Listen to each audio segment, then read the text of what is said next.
I want to say a word of thanks to Dr. Dan Flores for this invitation to be part of this symposium about this event that was very special for me and for our church, and I think also for the greater community.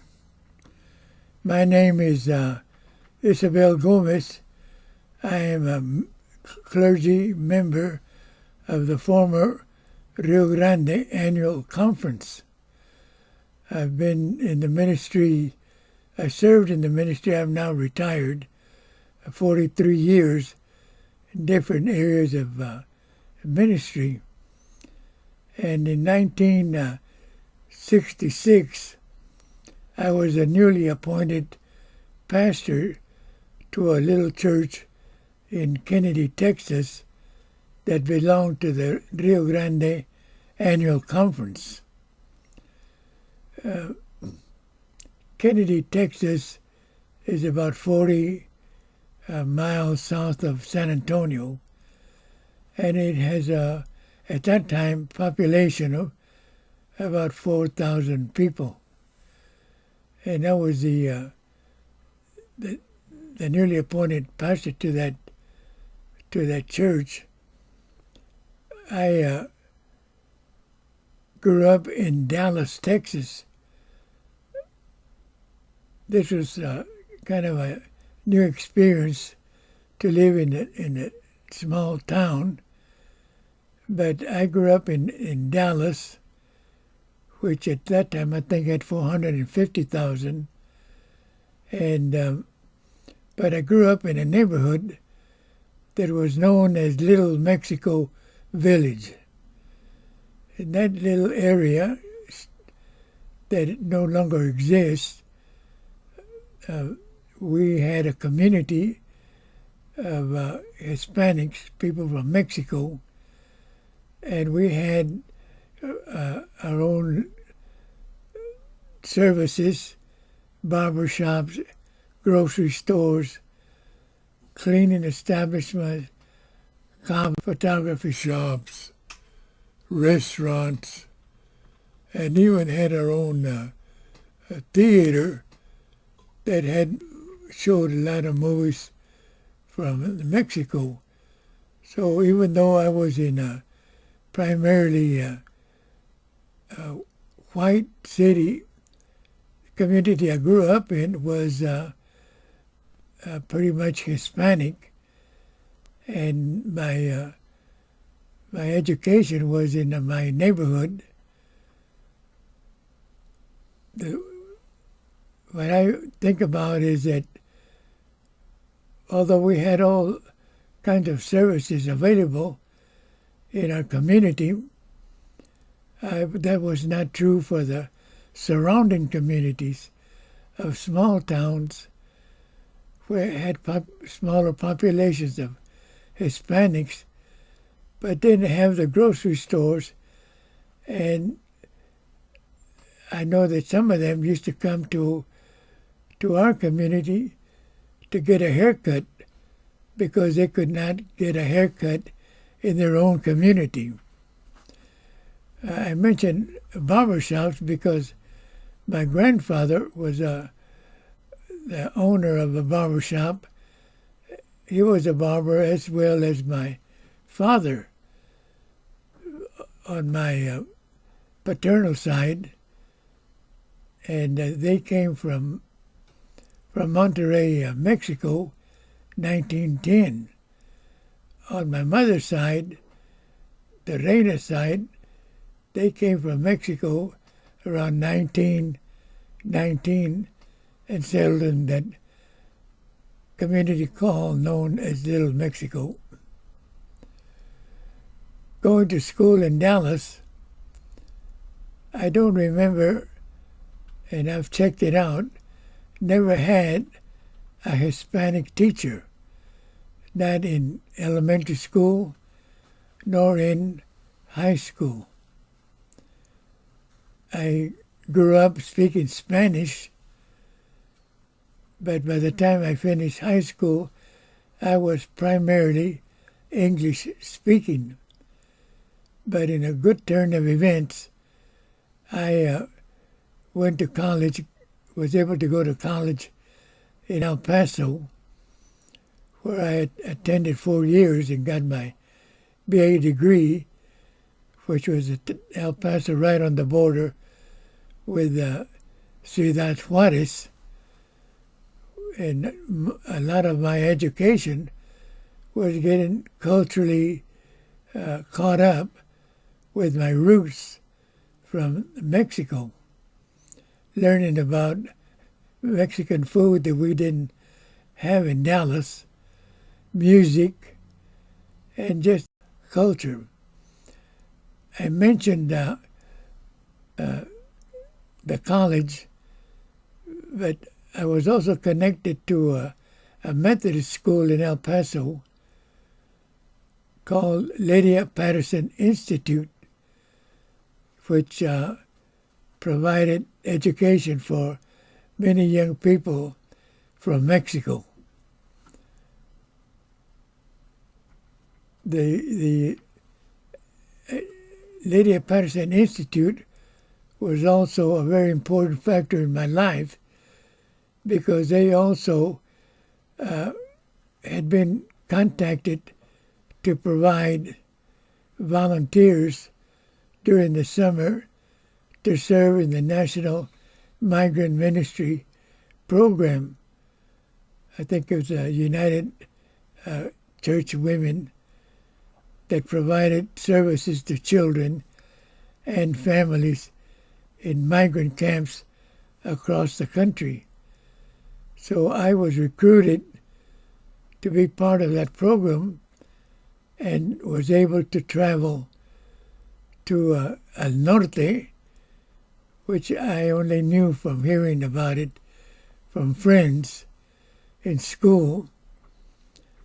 Many of them went to the migrant camps to work in the fields, doing different kinds of agricultural work.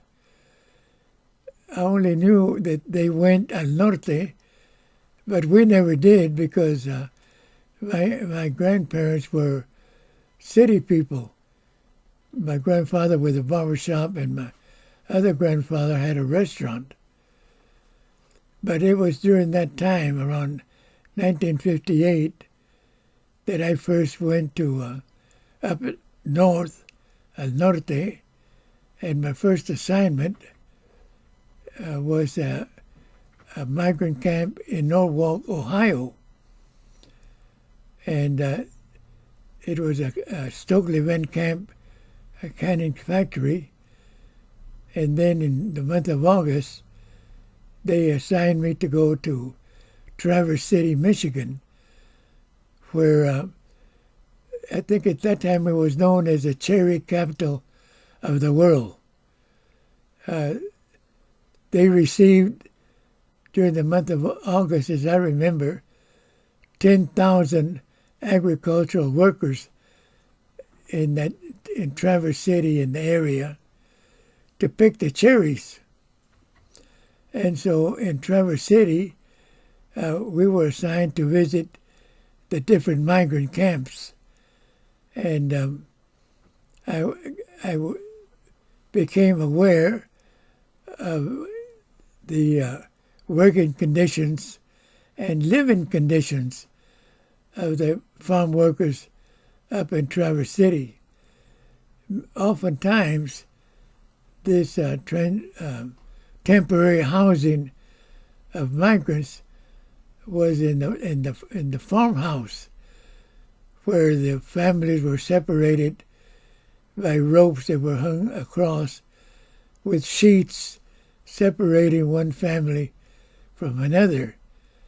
There were other makeshift arrangements for the housing of the migrant families. And so I came to know them and know their conditions, living conditions and working. And that was my introduction to El Norte in Michigan, where I got to visit a great number of migrant camps. Then return in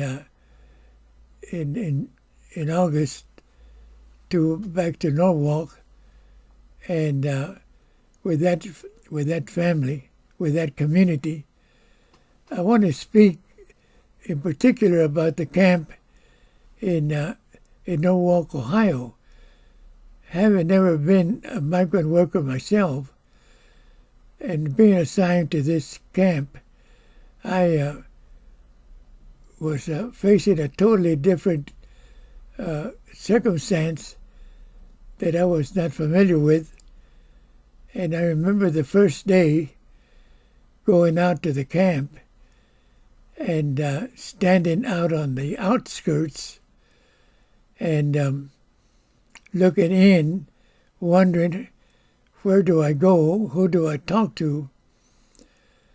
And I must have stood there 5-10 minutes, and a little young man, maybe 7 or 8 years old, came out, saw me, and came to greet me. It turned out his name was Juan Enrique, John Henry. And he asked me my name, found out his name, and I told him I'm here to visit the people of this camp. And so John Henry took me by the hand and walked me into the camp where the people lived and introduced me. Juan Enrique, John Henry, and I became special friends. He waited for me every day, and we went and talked with the people. I remember talking with him and asking him where he was from. And he kept telling me he was from Far. And I said, well, where is Far? Well, I'm from Far. Well, I was thinking Far, F-A-R. But he was talking Far, P-H-A-R, in South Texas. So they had traveled from the valley all the way to Ohio to work in this canning factory. Him and a whole, I don't know how many families lived in that camp. And that was how I got to know these families more personally.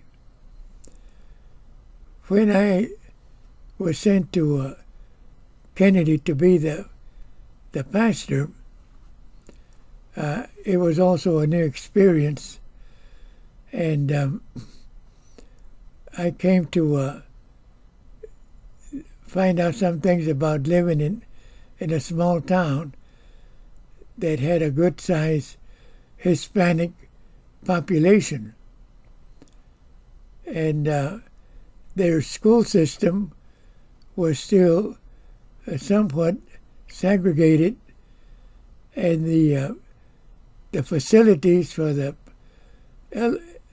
elementary school were formerly the barracks that were used to house German prisoners from the Second World War. But after the war, they converted them into schoolrooms, and that's where the most of the Hispanic children went to school. So I don't know about the rest of the school system, although I became acquainted with it later on as they recruited me to be a substitute teacher, and also I helped to visit children's families that could qualify for the free lunch program. So I got to know the Hispanic community pretty well in Kenedy, Texas, and also the school system. The school system was finally desegregated when Dr. Hector Garcia, founder of the GI Forum, came to town and had a rally and called for a change. While I was serving there in Kenedy, I became good friends with the pastor of First United Methodist Church.